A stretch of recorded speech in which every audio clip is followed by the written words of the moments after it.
하나님 감사합니다. 오늘도 이 귀한 은혜의 시간 주셔서 우리의 생각과 마음을 바꾸게 하신 육신의 정욕이 우리를 이끄는 삶이 아니라 성령의 인격이 우리를 이끄는 삶으로 이 시간 바꿔주셔서 우리 속에 참 기쁨과 소망과 감사가 가득한 은혜의 사람들이 되게 하옵소서. 사랑 많으신 우리 구주 예수 그리스도의 이름으로 기도드리옵나이다. 본격적인 무더위가 시작됐지요. 그래서 오늘은 좀 넌센스 퀴즈로 시작을 해보려고 합니다. 어떤 사람이 10장에다가 편지를 빽빽히 써가지고 사람들에게 보냈습니다. 그리고는 걸봉투에 이렇게 썼다고 그래요. 이 편지를 끝까지 읽으면 죽습니다. 근데 그 편지를 받으면 인간들이 또 교만해서 진짜 죽나 안 죽나 보자. 그리고서 그 편지를 읽었는데 읽는 사람들은 다 죽는 거예요. 왜 죽었을까요?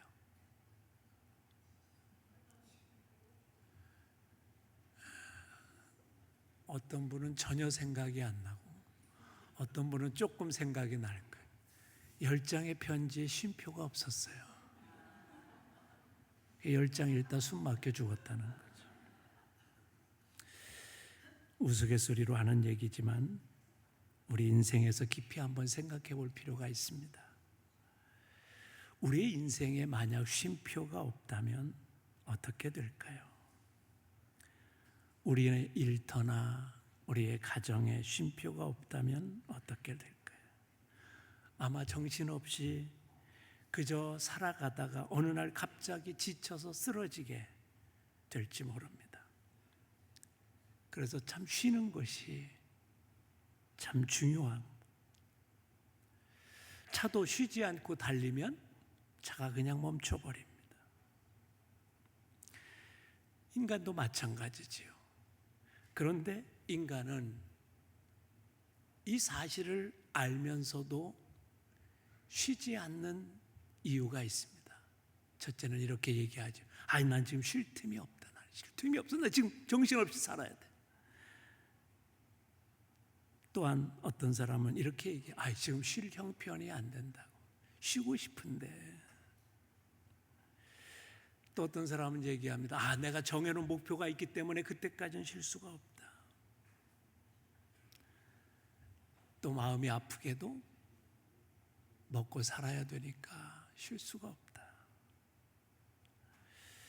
또 어떤 사람이 이렇게 얘기할 거예요. 내가 다른 사람에게 뒤처지는 게 내가 못 견뎌서 나는 쉴 수가 없다.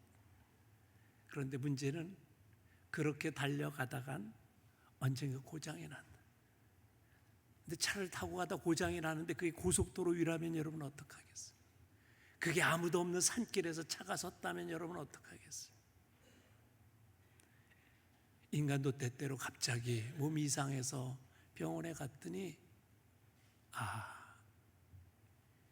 이건 쉬지 못해서 과로로 질병이 생겼다고 얘기하면 아니 우리의 인생이 얼마 남지 않은 질병에 걸렸다면 어떡할까요? 우리는 이렇게 할 거예요. 쉬었어야 되는데. 사실 이 사회는 굉장히 쉬지 못하는 경쟁의 사회입니다. 사회학자들이 현대사회의 특징을 3가지로 분류했습니다. 첫째는 뭐냐면 현 사회는 콘크리트 사회라. 이 도시라는 것이 전부 콘크리트로 되어 있어요. 그래서 아스팔트에다가 빌딩에다가 그러다 보니까 사람들의 마음이 점점 강팍해져서 콘크리트 속에 살다 보니까 마음이 굳어지기 시작했다. 그래서 감동하지 못하고 정서가 메마르고 사람들을 쉽게 비판하고 공격해도 마음이 안 아파요. 근데 자기는 비판을 받으면 너무 아파요. 속상해요. 그리고 자기가 얼마나 부족한 존재인 깨닫지 못한다. 콘크리트 마음이라. 두 번째는 스피드 시대라는 거예요. 빨리빨리 해야 돼. 특별히 우리나라 같은 경우 빨리빨리가 입에 배 있어요. 왜냐하면 경쟁의 시대에서 살았어요. 우리는 학교에서 성적을 내고 그 석차에 따라 학교를 가고 해야 되는 사회 속에 살았어요. 그래서 돌아가신 이어령 박사는 이런 얘기를 했습니다. 옛날의 문화가 가마솥 문화였다면 오늘의 시대는 냄비 문화요, 라면 문화라는 거예요. 라면 쉽게 뜨거워지고 쉽게 식고. 그래서 그런지 언젠가는요, 비전을 얘기하면 사람들이 비전의 은혜를 받았어요. 근데 요즘은 비전 안에 소확행, 작은 행복이라도 찾자 이쪽으로 가고 있어요. 자꾸 변해요, 생각이. 그래서 이런 얘기가 있어요. 엄마야 누나야 강변 살자. 옛날엔 그랬는데 요즘은 엄마야 누나야 간편하게 살자 그런다는 거예요. 간편하게 살자. 대충 살자. 세 번째로 현대사회가 스트레스 시대라는 겁니다. 그러니까 옛날에는 그저요, 동네 우물가에 가야 동네 얘기 들어서 아이고 누구 집 며느리 애 낳았다며 뭐가 했다며 어디 장에 갔다 왔다며 그랬어요. 5일 장에 갔다 와야 문물이 좀 바뀌는 걸 느껴요. 요즘은요, 스마트폰을 통해서 세계 걱정 다 해요. 중국에 홍수가 난 거 걱정하고요, 미국에 산불 난 거 걱정하고요. 뭔 걱정이 많아. 그 스트레스가 계속. 지구 온난화가 된다고, 지금 뭐 어디가 문제라고. 그래서 우리는 걱정과 근심이 끊어지지 않는 사회에서, 그러다 보니까 사람들이 스트레스에 노출되어 살아간다는 거죠. 그래서 이런 얘기가 있어요. 지금 한번 여러분 잘 들어보시고 여러분이 어떤가를 평가해 보세요. 지금 쉬어야 할 때입니다 라는 글이 있어요. 방글방글 웃고 있는 아기를 보고도 마음이 밝아지지 않는다면 지금은 쉴 때입니다. 식구들의 얼굴을 마주보고도 살짝 웃어주지 못한다면 지금은 쉴 때입니다. 아침에 눈을 떴을 때 창문에 비추는 아침 햇살이 눈부시게 느껴지지 않는다면 지금은 쉴 때입니다. 사랑하는 사람의 하루가 궁금하지 않고 전화도 기다려지지 않는다면 지금은 쉴 때입니다. 오랜만에 걸려온 친구의 전화를 받고 바쁘다는 말만 하고 끊었다면 지금은 쉴 때입니다. 아름다운 음악을 들으면서도 소리만 들릴 뿐 마음에 감동이 없다면 지금은 쉴 때입니다. 슬픈 영화를 봐도 눈물이 나오지 않고 극본에 의한 것이라고 생각이 든다면 지금은 쉴 때입니다. 오래된 사진첩을 넘기다가 반가운 얼굴을 발견하고도 궁금해지지 않는다면 지금은 쉴 때입니다. 아침과 저녁이 같고 밝은 날과 비 오는 날도 같고 산이나 바다에서 똑같은 느낌을 받았다면 지금은 쉴 때입니다. 여러분 얼마나 쉴 때가 나왔을까요? 아마 이 글을 읽으면서 지금은 쉴 때구나 라는 것에 해당되지 않는 사람이 거의 없을 거예요. 그런데 가장 중요한 게 있어요. 뭐냐? 진짜 쉬는 걸 안 하고 있는 거예요. 그러면 우리가 이 땅에서 살면서 참 쉰다는 것이 무엇일까 하는 거예요. 우리의 인간을 잘 아시는 우리 주님께서 오늘 본문에 이렇게 말씀하십니다. 수고하고 무거운 짐진 자들아 다 내게로 오라. 내가 너희를 쉬게 하리라. 수고와 짐은 인생이 피할 수 없는 운명이라는, 누구나 삶에 수고가 있고 살다 보면 힘들어요. 살다 보면 지쳐요. 그래서 때때는 이래, 이게 사는 건가? 그럴 때가 있어요. 근데 오늘 본문의 말씀을 보면 참 재밌어요. 수고하고라는 단어는요, 호이코피온테스라는 헬란 말을 쓰는데 이건 현재 분사 능동형이에요. 지금 무슨 말이냐면 능동형이란 건 뭐예요? 내가 바빠, 이 일을 해야 되니 바빠, 저 일을 해야 되니 바빠. 그래서 수고하는 거예요. 그래서 지치는 거예요. 내가 애쓰고 내가 수고하고 내가 주동하고 내가 해서 자기가 너무 많은 일을 하고 너무 많은 수고를 하는 거예요. 그걸 오늘 본문은 수고하고라는 단어를 쓴 거예요. 반면에 무거운 짐진 자, 이건 페포르티스 메노이라는 헬라어를 쓰는데 이건 수동형이에요. 이건 뭐냐면 남에게 의해서 내게 지어진 짐이에요.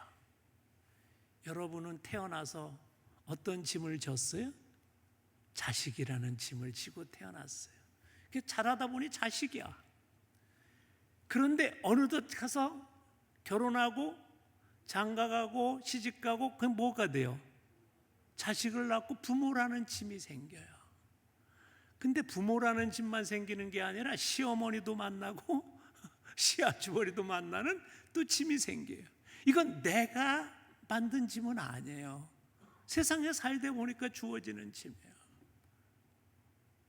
세상을 살다 보니까 직장에 지위가 있어서 과장이 되고 부장이 되는 그 짐이 있어요.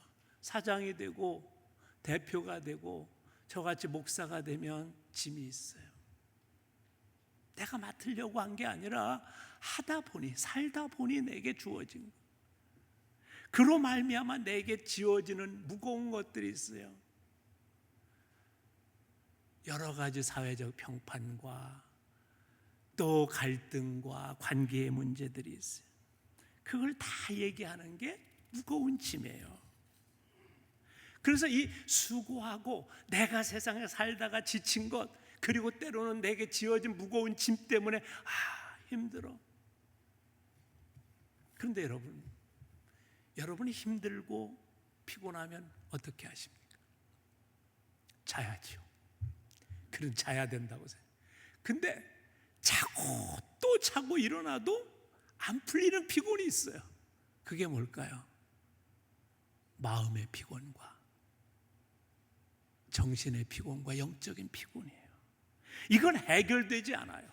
육신이 좀 편한다고 해서 해결되는 게 아니에요. 그래서 젊었을 땐 생각이 없을 땐 그냥 자고만 일어나면 피곤이 풀려요. 그런데 나이가 먹을수록 자고 났다고 피곤이 풀리는 게 아니에요. 왜? 영혼의 피곤이 풀리지 않기 때문에. 마음의 피곤이 풀리지 않기 때문에. 그래서 오늘 주님은 뭐냐면 이런 자들, 야 너희들 세상에서 피곤하고 힘들지? 내게로 와. 내가 너희를 참으로 쉬게 할게. 이 말은 바꿔 얘기하면 내가 너희를 참으로 평안하게 해줄게. 그 말이에요. 그래서 중요한 게 하나 있어요. 우리가 우리의 진짜의 피곤함을 해결하려면 주님을 만나는 작업, 주님께 오는 작업을 해야 돼요. 그런데 여기서 중요한 부분이 있어요. 이 주께 온다라는 것은 단순히 내가 예배를 드리러 오는 것, 그걸 말하는 건 아니에요. 그렇다고 변화가 일어나지 않고 쉼이 안 일어나요. 어떻게 되는 거예요? 우리 주님과의 인격적인 만남과 그분과의 함께함을 통한 치유함이 우리 안에 일어나야 우리의 수고하고 무거운 짐이 해결될 수 있는 거예요. 마치 이건 이런 거예요. 인격적으로 주님을 만난다는 건 어느 날 아무것도 모르던 소년이 한 여자애를 보고 나서 갑자기 마음이 두근거리기 시작했어요. 그때부터 책을 펴도 그 얼굴만 보이고 그 생각만 나고 얼굴만 보면 너무 기쁘고 좋아요. 이 상태가 시작된 게 주님과의 만남이 시작인 거예요. 여러분 우리가 농담을 많이 하는데 이런 얘기를 해요. 부산까지 가는데 가장 빨리 가는 방법이 뭘까요? KTX 타는 거예요. 자가용으로 200km로 달리는 거예요. 그게 아니라 뭐냐면 가장 좋아하는 사람과 완행을 타도 시간 가는 줄 모르니까. 주님을 인격적으로 만난다는 건 뭐냐면 내가 그분이 좋고 그분 안에 사는 게 행복하고 그렇게 살면 내 인생이 부족함이 없을 것 같은, 이게 인격적으로 만나는 거예요. 오늘 예수님께 나오고서 우리가 예배 드리는 것만이 중요한 게 아니라 오늘 이런 결단이 우리 안에 이루어지네. 주님 한 분만으로 만족하옵니다. 이게 쉽게 되지 않아요. 성령님이 내 마음을 감동시켜 주시고 내 마음을 붙잡아 주셔야 내가 주님 안에 평안해지고. 왜요? 믿음이 생기기 때문에. 주님이 나의 인생을 지켜주시고 인도하시고 돌보신다는 믿음이 생기기 때문에. 유명한 작가인 톨스토이라는 분이 계세요. 그분이 기독교가 하나의 종교 시스템으로 오해하고 신앙을 떠나서 살았어요. 어렸을 때부터 신앙생활을 했지만 15살이 넘어가면서 회의가 일어나고 18세 때 친구가 종교는 신이 만든 거지, 신이 만든 게 아니라 인간이 만든 거다. 거기서 벗어나는 게 자유다. 그 얘기를 듣고 고민하다가 종교를 떠났어요. 그렇게 방황하다가 55살이 되어 허무한 인생을 고민하다가 다시 예수님께로 돌아옵니다. 그리고 나서 신학론이라는 책을 썼습니다. 그는 거기에서 이런 얘기를 합니다. 주님을 떠났던 삶은 자유가 아니라 사실은 허무하고 힘들고 무거운 짐을 지고 갔던 시간이었다. 내가 다시 주님께 돌아와 주님을 인격적으로 만나고 나서 나는 참 평안과 참 쉼을 얻게 되었다. 그래요, 여러분. 오늘 저는 여러분이 예수님을 오래 믿었다는 게 중요한 게 아니라 예수님을 인격적인 주님, 나를 함께 하시고 나를 도우시고 나를 인도하시는 그 주님으로 모실 때 우리는 인생의 이 피곤함과 이 지침과 무거움을 이겨나갈 수 있음을 믿습니다. 사실 우리는요, 죄 없이 무거운 짐을 질 수도 있어요. 여러 가지 세상에서 주어지는 짐들, 그것이 얼마나 잘해보려고 몸부림쳤는데 시어머니와 늘 갈등하는 며느리의 고민이 있어요. 나는 좋은 사장이 되고 싶은데 부하들한테 늘 비난을 받는 사장이 될 수 있어요. 무거운 짐이에요. 나는 잘해보려고 했었는데, 나는 최선을 다하려고 했었는데, 나는 좋은 남편이요 좋은 아내가 되려고 했는데 잘 안 돼요. 나와 무관하게 내게 지어지는 그 짐이 있어요. 그 짐 때문에 힘들고 때로 화가 나요. 내가 이 정도밖에 안 되나? 이렇게밖에 살 수 없는 거야? 화가 날 때도 있어요. 그래서 우리 주님이 우리를 초청하시는 거예요. 성경에 이런 말씀이 있어요. 건강한 사람에게는 의원이 필요 없고 병든 자에게야 의사가 필요한 것이다. 우리 인생이 피곤하고 지치는 인생이기 때문에 주님이 필요한 거예요. 우리가 연약하고 죄인이기 때문에 주님이 필요한 거예요. 한나라는 여인이 있어요. 그 여인은 애를 못 낳았어요. 당시 아무리 착하고 아무리 예쁘고 아무리 정숙한 부인일지라도 애를 못 낳으면 죄인이었어요. 그 당시에. 그래서 그의 남편이 친척들의 성화에 못 이겨서 부인을 또 맞습니다. 첩을 둔 거죠. 분인나라는 여자. 근데 이 여자는 와가지고 사람이 되먹지도 못했는데 애를 펑펑 낳아. 그리고는 한나를 막 쫓습니다. 애도 못 낳는 사람이 머리한테 막 비난합니다. 이쁘면 그만이야. 뭐 열이 가지고 확 받칩니다. 남편이 괜찮다고 위로하는데 위로가 안 돼. 그래서 어떡합니까? 하나님께 나와. 주님만이 나의 위로자입니다. 무거운 짐이 생겨요. 힘든 짐이 생겨. 그걸 어떻게 하냐면 주님을 만남으로 그 문제를 해결해 놔요. 다윗이 여러분 그 많은 시편의 기도를 쓴 이유가 뭔지 아세요? 아니 자기의 장인인 사울이 왜 이렇게 자기를 목살게 구는 거예요? 그냥 자기만 몸에 죽이려고 쫓아다니고. 인생에서 이런 사람 만난 사람이 가끔 있어요. 저 사람은 나를 괴롭히기 위해서 태어났나? 있어요. 그거 참 미안해요. 다윗은 그런 사울을 만나서 고생하는 거예요. 하나님이 분명히 나를 위대한 하나님의 일꾼으로 사용해 주신다고 그랬는데 왜 이렇게. 그때 하나님 앞에 나가 기도한 게 시편에 많아요.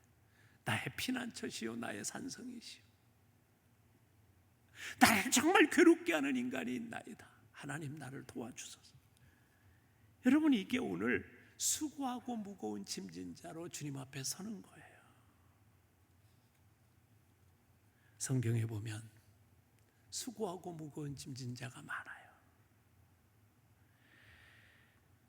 이 시간 그래서 우리가 만약 우리의 인생이 좀 지치고 피곤하다면 걱정하지 마세요. 의사하신 주님이 우리를 초청하고 계세요. 얘들아, 수고하고 무거운 짐진 자들아, 다 내게로 와라. 내가 너희를 쉬게 할게. 여러분이 지금 어떤 삶에 있는지 몰라요. 그러나 주님이 여러분을 초청하신다는 사실을 기억하시고 그 주님과 인격적인 만남을 가질 수 있길 바랍니다. 찬송가에 보면요, 우리와 똑같았던 사람이 부른 찬송이 있어요. 내 모든 시험 무거운 짐을 주 예수 앞에 아뢰면 근심에 쌓인 날 돌아보사 내 근심 모두 맡으시네. 내 모든 괴로움 닥치는 환난 주 예수 앞에 아뢰면 주께서 친히 날 구해 주사 넓으신 사랑 베푸시네. 그럼 얼마나 위로가 되겠어요. 이게 바로 참쉼이라는 거예요. 두 번째로 29절 상반절에 보면 주님이 이런 말씀을 하세요. 야, 참쉼이 뭔지 아니? 나는 마음이 온유하고 겸손하니 나의 멍에를 메고 내게 배우라. 그리하면 너의 마음이 쉼을 얻으리니. 마음의 쉼을 얘기하시면서 나와 멍에를 같이 매자 그래요. 이 멍에를 맨다는 건 뭐예요? 소를 가지고 우리나라도 옛날에 이 밭을 갈았어요. 제가 시골에 목회를 하러 갔더니 거기가 야산이 많은 지역이에요. 산골이었어요. 막동이라는 데인데. 근데 거기 가니까 경운기도 잘 못 갈 그런 천수답들이 좀 있더라고. 그런데 어떡하나 봤더니 소 가지고 가라. 근데 이 소 가지고 가는데 한 마리가 갈면 힘이 드니까 때로는 뭐냐면 유대지방은 두 마리를 함께 끌게 만드는 나뭇가지를 쫙 해서 두 마리를 같이 묶어서 두 마리가 끌게 하는 요게 멍에예요, 멍에. 그러니까 멍에는 뭐냐면 둘이 같이 하나를 끄는 거예요. 근데 이 나를 멍에를 메고라는 건 유대인 사회에서 스승과 제자 사이의 훈육 관계를 관용적으로 말한 거예요. 선생님이 끌고 제자가 함께 하는 것. 그러면서 뭘 하는 거예요? 함께 일을 하는 거죠. 함께 문제를 해결하는 거지요. 함께 인생을 새로 살아가는 거죠. 그러니까 멍에를 진다는 건 함께 한다는 거예요. 그러니까 나의 멍에를 져라 그 말은 뭐냐면 주님과 함께하는 삶을 살아라 그거예요. 그러니까 내 멍에는 쉽고 가벼워. 근데 왜 이 멍에가 쉽고 가벼워져요? 주님이 함께 지니까. 여기서 또 재미난 이야기가 있어요. 이 고대 농부들, 유대의 농부들이 소를 가지고 있지만 또 소가 이제 대개 보면 우리나라도 그랬지요. 옛날에 소가 있으면 소를 한 마리 키우면 되게 이제 그게 새끼를 낳아요. 그래서 또 한 마리가 되면 그거 팔아서 이제 장사하고 그랬는데 소 한 마리가 하면 한 마리는 작년에 끌어봤어. 근데 한 마리는 이제 커가지고 못 끌어. 그러면 같이 멍에를 맨다는 거예요. 그럼 누가 사실은 끄는 거예요? 작년에 끌어봤던 힘센 소가 끄는 거야. 근데 한 마리는 따라가는 거야. 그냥 힘도 못 쓰지만. 우리의 인생이 마찬가지라. 주님과 함께하는 인생은 뭐냐면 주님과 함께 멍에를 메고 주님이 우리 인생을 대신 살아주는 그런 삶을 말하는 거예요. 그래서 내 멍에는 쉽고 내 짐은 가벼움이니라 그렇게 말씀하신 거지요. 그래서 오늘 우리에게 이렇게 얘기하는 거예요. 얘들아, 나와 멍에를 메고 같이 가자. 이건 나와 함께 인생을 살자 이거예요. 나와 함께 통해하고. 그래서 주님이 우리에게 하신 말씀이 있어요. 뭐예요? 세상 끝날까지 내가 너희와 항상 함께 있으리라. 그래서 이제는 뭐냐면 인생을 살고 힘들어요. 내가 짐이 많아. 저도 가끔 그래요. 때로는 목사의 짐이 힘들고 어려울 때가 있어요. 모든 사람이 다 만족할 수 없잖아요. 예수님의 제자 중에도 가룟 유다가 있었어요. 예수님처럼 같은 분도 베드로처럼 늘 예수님에게 대드는 사람이 있었어요. 빌립처럼 늘 따지는 사람이 있었어요. 힘들어요. 그럴 때 어떻게 해요? 속상하고 힘들고 어렵지 말고 어떻게 하라는 거예요? 주님과 함께 가라는 거예요. 주님께 위탁하라는 거예요. 여러분도 인생을 살아가면서 내 뜻대로 안 돼요. 내 동생이면 내 마음대로 돼요? 내 자식이면 내 마음대로 돼요? 내 부모는 내 뜻대로 해요? 아니에요. 그럴 때 어떻게 해요? 주님을 찾는 거죠. 내 인생의 무거운 짐 주님과 함께 들고 가길 원합니다. 주님, 나를 붙들어 주옵소서. 오늘 예수님께서 이것을 말씀하시는 거예요. 수고하고 무거운 짐진 자들아, 내게로 와라. 그리고 나의 멍에를 메고 나와 함께 하자. 이제 내 인생 또 혼자 사는 인생이 아니게 하라. 우리가 왜 힘들었어요? 내가 모든 걸 다 하려고 하니까 힘들어요. 내가 미래도 계획하고 내가 그 미래를 향해 목표를 향해 끌고 가고 그것을 어떻게 하고 사람들의 마음을 변화시키고 그렇게 내 마음과 같이 하려고 하고 다 그렇게 하려다 보는데 이게 안 돼. 미안하지만 인간은요, 교만해서 다 지 생각이 있어요. 그렇기 때문에 안 돼요. 그래서 우리가 힘들었던 거예요. 이제는 뭐라고 그러는 거야? 나의 멍에를 메고 나와 함께 가잖아. 여러분, 예전에 목사님들한테 들었던 설교 예화가 하나 있는데 저도 기억나는 게 있어요. 선교사님들이 옛날에 와서 있었던 일이라고 그래요. 그때는 차라는 게 걸고 없었는데 거의 선교사님들만 차를 타고 다녔어요. 근데 이 선교사님이 시골길을 이제 선교하러 가는 중에, 그때는 다 울퉁불퉁한 길이죠. 어떤 할머니가 짐을 이거 많은 거지. 물론 그때 할머니라고 하니까 나이 굉장히 많은 건 아닐 거예요. 한 40대 후반이나 50대 초반쯤, 50대쯤 됐을 거예요. 할머니가 짐을 지고 가더라. 너무 안쓰러워서 차를 세우고 할머니 타세요. 그래서 할머니를 태웠어요. 그리고 이제 다시 출발해서 갑니다. 그런데 뒤에서 끙끙 소리가 나. 그래서 살짝 뒤로 돌아봤더니 할머니가 짐을 그냥 머리에 지고 앉아 있는 거야. 할머니 짐 내려놓으세요. 그랬더니 뭐라고 하냐면, 아이고 선교사 양반, 나 탄 것도 감사한데 어떻게 짐까지 태워? 그랬다는 얘기. 우리도 비슷해요. 우리가 예수님을 믿고 하나님의 자녀가 되는데, 아이 그저 나 하나 예수님 믿고 그저 하나님께 기도하면 되지, 내 무거운 짐까지 다 어떻게 하나님께 맡기고 살아가요? 그런 거나 똑같은 거예요. 우리가 하나님을 믿는다는 건 뭐예요? 하나님께 내 인생의 모든 부분을 맡긴다는 거예요. 주님이 뭐라고 말씀하시냐면, 너희 행사를 여호와께 맡기라. 그리하면 네가 경영하는 것을 이루시리라. 근데 우리가 왜 맡기지 못할까요? 안 될 것 같아. 하나님께 맡기면 안 될 것 같아. 내가 어떻게 해야지? 저도 가끔 생각해 보면 그래요. 내가 왜 고민하지? 내가 해보려고 하는 거예요. 내가 내 생각으로 어떻게 해보려고 하는 거예요. 주님께 맡기지를 못하는 거예요. 사랑하는 성도 여러분, 이제 말씀을 정리하려고 해요. 복잡하고 어렵고 힘든 시기를 사는 우리들 속에 무거운 짐이 있어요. 그래서 인생의 피곤함과 지침이 있어요. 이걸 참, 인생을 쉼을 얻고 가는 인생은 뭐냐면 내 인생을 하나님께 맡기는 거예요. 주님, 내 인생을 맡아주옵소서. 내게 그럴 믿음이 생기게 하옵소서.